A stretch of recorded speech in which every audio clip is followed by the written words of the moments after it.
Hey guys, what's going on? How's everybody doing today? Welcome back to the channel. If this is your first time stopping in, please subscribe and like the video.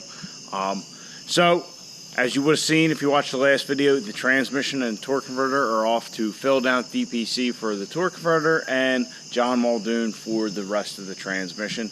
Get it refreshed, get it upgraded, so we can be back running the truck on the track. So, speaking of the truck, since we got some downtime now, looking like a couple weeks, I'm thinking we're going to do some of the upgrades I said I was going to push off, like lowering the front end and our little secret exhaust mod that I keep telling you about, but I really haven't shown you anything about. So part of that is I'm planning on moving the turbo up by flipping the stainless diesel exhaust manifold upside down and putting the turbo in what they call the twin position, getting that up higher, which it looks cooler for one. Well, that's a big plus. Stainless diesel claims it helps spool the turbo better, and I honestly don't know why that is. There's a reason. I guess it's the orientation of the exhaust housing on the manifold, but they claim it helps it spool. I don't know if that's true or not, but it's also going to give us some more clearance for what I'm going to try and do with the exhaust. Because definitely in a position it is now, like the factory kind of second gen position, it's definitely going to be hard to do. So we're going to need to modify our oil drain. Our oil feed will need to be modified again. Our intake setup with the filter probably won't need to change, but our hot side pipe from the turbo to the intercooler will have to change. I do have to order some parts in order to make this possible, because when I had the manifold off the last time, I actually flipped it up to see like what the clearances would be, and I never really realized or thought about it too in depth, but stainless diesel always includes like a 1-inch spacer with their kit. Well, here it's because the compressor cover, when it's sitting up higher, as you can see, it's pretty tight, the exhaust manifold, but when it's sitting up higher, it's hitting the exhaust manifold, so you can't get the compressor cover exactly clocked how you want to. So, also, as you can see, I've been cleaning up our pile of crap that we pulled off of the 2010. The floor's in the bed. Anything else that's going to go back on the truck is in the bed of the truck. Everything else I have outside right now. Took a couple pictures because I want to try and get rid of some of it. Really, it's stuff that you might need as a factory repair, let's say. Not really anything to upgrade, but I'll just run through what I have right now. So if any of you guys need this, check my email out. Just shoot me an email if you need something and you're local. I can ship you something that's smaller, but you know, we're gonna go all Greg A yard sale here for a minute. But yeah, just if you need it, let me know. You know, give me a couple bucks for it, pay for the shipping, and you know, we'll get it gone. But really, like I said, unless it's like a factory repair, you probably aren't going to need any of this stuff. And just so you know, all the stuff off the 10 is going to be assumed to have 150,000 miles on it. So we got the intercooler piping from the factory turbo, the factory exhaust housing, factory intake manifold with the EGR delete, the factory fan pulley setup, factory harmonic balancer end bolts, the factory pressure relief valve for the rail. I have the factory fan and fan clutch hub. I don't have the shroud, that broke. I have the factory fuel filter housing. I have this little Bosch emissions thing. It's actually on the side frame rail of the truck. Let me see. It's on the other side, it's on the passenger side, but it's located about here on the truck. I don't know if anybody would ever need that, but I just pulled it off the wiring harness I had. But so anyway, I have a factory serpentine belt. The serpentine belt does not look in bad shape. If anything, if anybody wants that for just to have a spare around to keep in their truck, it'd probably be good for that. It won't fit on our truck. And now that I say that, I'm going to say that's not for sale, and I'm just going to keep this in with the gray truck because that's not a bad thing to have a spare of. So never mind about that. I have the factory radiator hose. It looks to be in good shape. We pulled it off because we did our twin CP3 setup. The factory elbow that goes into the intake or into the turbo, I don't know why anybody would need that, but it's here. Got the 68 RFE shift cable, the factory overload leafs, the factory passenger side battery box with the little hold down for the battery, the factory intercooler, and I also have a 68 RFE adapter plate. This is not the one off the truck. That is actually on the transmission over there, but this is just one I had laying around when I was gathering my parts for my 48RE swap. This got sent to me by mistake, and they just told me to keep it, so I don't have a use for it. It'll be going in the garbage. But like I said, give me what you think's a fair price if you need any of this stuff. It's probably just replacement stuff. So I also have, and these are parts been sitting around for a long time. These are from when I got the 48. So all these parts are off of, I think it's a 120,000 mile 06 Dodge quad cab short bed. So we have a factory drive shaft. It is, the U-joints feel good. We also have the factory cross member because we actually took the 48 that we put in the white truck. We put an NV5600 in it, so we needed the different cross member. So if you're going to do a G56 to 48 swap, I think you might need this. I'm not 100%. I have a TTVA motor that was working when pulled. It might be good for a test or whatever, but that thing, let's just consider it questionable. I have the factory pedal mount with the automatic brake pedal from the 06. I also have what I assume is a factory output. I don't think it's billet. 23 spline output for a 48RE. I also have the input shaft to the transfer case that goes with that for, I'm not even sure what it is, but you know, the one in a 2006 Dodge. So I have those two items as well. I know, like I said a couple times already, the chances of anybody needing any of this stuff is just if you have something going on or you think you have something going on. So there you have it. The factory turbo, I haven't decided what I'm going to do with that. I did pull it all apart to see how the vanes and all that work, and you know, pulled the actuator off, so I don't really know if I feel comfortable selling it to somebody. I know sometimes Fleece buys them as cores to, you know, build their cheetah lineup of turbochargers, so I might just end up doing that. But if somebody wants to take a gamble, you know, maybe I'll get rid of it. I don't know if I feel comfortable selling that particular turbo off this 150,000 mile truck.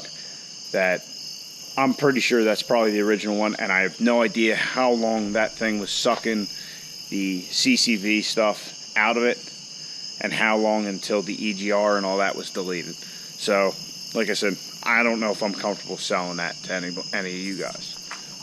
But then we have a pile of trash.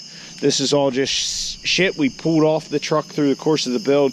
The lower radiator seal, some of the fender stuff for the air intake, the heat shield for the fuel tank, the heat stuff or insulation for the hood, lower radiator hose which I cut off, the tow plow frame brackets, a bunch of miscellaneous emissions wiring, just junk, shit that ain't nobody gonna need or use. But so that's my little yard sale pitch. Like I said, you're probably not going to need any of it, but if you happen to, and you were in, say, the Lancaster, Southern Chester County area, you know, we can make it easy. If it's something small, I have no problem shipping it out. But okay, so like I said, we're going to pull off the turbo and flip the manifold. So we have to pull the blanket off, undo, you know, our oil feed, our oil drain, bunch of shit like that. You know, kind of the same old song and dance. It seems like we've done a couple, you know, last few videos, I guess, or last couple. We've done it a lot lately. Pull that thing, and well, we pulled it and put it off. Like, whatever. So that's my game plan for tonight, is to pull that off. As you can see, the garage is a little bit cleaner. Still an overall wreck, because I am certainly not the most organized person in the world. Very far from it. But I definitely want to have both the 4th gen trucks back in the garage for the winter time, because Caitlin will only get driven if it's nicer out. I'm not going to drive her in the snow and shit like that anymore, because I have that white truck right there. I'll probably put a new set of tires on it, but that truck I got for next to nothing. It runs, it drives, has 4-wheel drive. So that's going to be the winter vehicle. And I do need to start working on the blue truck. Blue truck definitely needs some work, needs some love. That is the first pickup truck I've ever had. It's a stick shift, 410 gears, hell of a lot of fun. And maybe, and I don't know, you guys put in the comments what you think. I've always thought about putting an LS in it, doing an LS swap, which would be odd because it is a stick shift 4-wheel drive truck. But that factory 5.2, I've tried for many years to try and blow up with no luck. So rather than continue down that path, because the headers are rotting off and the squirrels and the chipmunks have been having their way with it, maybe we'll just pull that thing in here and change the motor out. I mean, are you guys interested in seeing some gas stuff like that? Maybe putting an LS motor in that? I don't know, because all we've done so far is pretty much diesels. So let me know what you think, and comment below. All right, so I've rambled on here for quite a while. Let's pull this turbo off. I'll show you kind of what I'm talking about, what I want to do, and we'll go from there. That's another thing I completely forgot to mention. The transmission that came out of the 10, I'm going to hold on to, at least for now. That, the torque converter, the flex plate, the adapter plate, the mount, all that shit. I'm going to hold on to that for now, because if I ever decide to get rid of Caitlin and either get something newer, or a new body style comes out, whatever. If I decide to get rid of that truck and they're still putting, the new truck's going to have a 68 RFE in it, Caitlin's got a built 68, so we'd pull that out and the converter and put this one in to get rid of it. Maybe even, I even have the factory exhaust for this truck. I'd even put it completely back to stock if I could get better money for it. It'd be well worth my time. But I don't know if that's the case or not. So anyway, enough rambling, enough fucking just shooting my mouth off. We're going to take this turbo back out, take that blanket off, take the exhaust manifold off, and I'll kind of show you what I'm talking about.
I put the turbo in the twin position. As you can see, I got the compressor cover on. What I did was I just used the longer studs. I had longer studs because remember, this is a used manifold. Those are the studs that came on it, so we're not going to have to get new ones of those. If I space them out about an inch, like our spacer from stainless diesel we're going to have to get will do.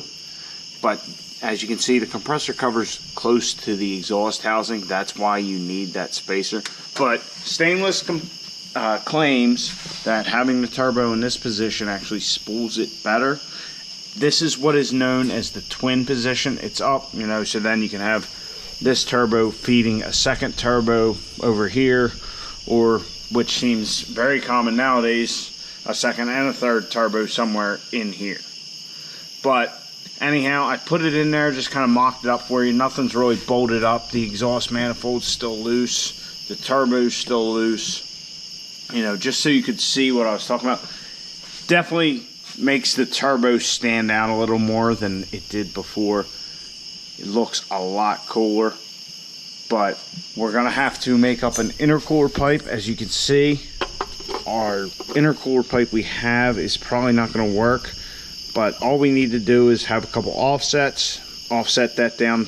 Well, even if I tilt this down, move that line a little, we might only need, yeah, we're still going to need two curves there, but not a big deal. We can fab something up, and say the transmission comes back early and we got something to do, we can always buy one from Stainless Diesel if we have to. Like I said, this is how they mount their kits, just like this. And once again, it does look cool. But yeah, it looks good. So anyhow, that'll give us more room. Not really here. And don't worry, we have provisions to take care of the heat against this wire loom, even though we got rid of quite a bit of it. I mean, there's still some wires left in there, but that's the only problem with putting a turbo in this way with a second gen swap on a fourth gen. I don't know how the third gens are. I imagine they're similar, but you definitely will get some heat up there. I've seen people wrap this in like insulation and, you know, with the silver tape on it and all that. But that's the only downfall that I really know about. But we're definitely gonna have to figure out something with our drain right here. Our oil feed will probably, looking at it, have to come down and around to the other side here. But this is all stuff we can take care of. We're doing the exhaust mod that I want to do. So this will give us more room in this area down here to do that. And we will be building our own downpipe. I don't know how that will go because, as you saw with the aluminum plate we put on the side of the truck, I can fabricate some stuff. Definitely not the greatest in the world with it, but it's just something that takes me a little more time than somebody who is very experienced at it. So now we have that time, you know, unfortunately. But hey, we can do this. It looks cool. I mean, even if we just got a downpipe from Stainless Diesel to accommodate this setup, it would still look a little cooler. After seeing it like this in person, I kind of wish I would have gone with the Stainless Diesel second gen swap kit from the get-go, just because, like I said, the turbo's right there, looks cool. So that's it for tonight. We got the exhaust manifold off, turbo off. We can do some other mods now that we have all this free time. Unfortunately, but fortunately, you know, it's kind of a hindsight's 20. Nah, that's not it. There's a saying that goes along with that. I can't remember what the hell it is, but yeah, it's a good and bad thing. So anyway, we're going to continue on this. Like I said, I got to order some stuff so we can do it right, get everything mated up, and then we can start our fabrication for our exhaust, for our intercooler piping, you know, all that kind of stuff. So anyhow, I'll talk to you guys later. I've done way too much talking tonight. You need to get out in your garage, get to working on your truck.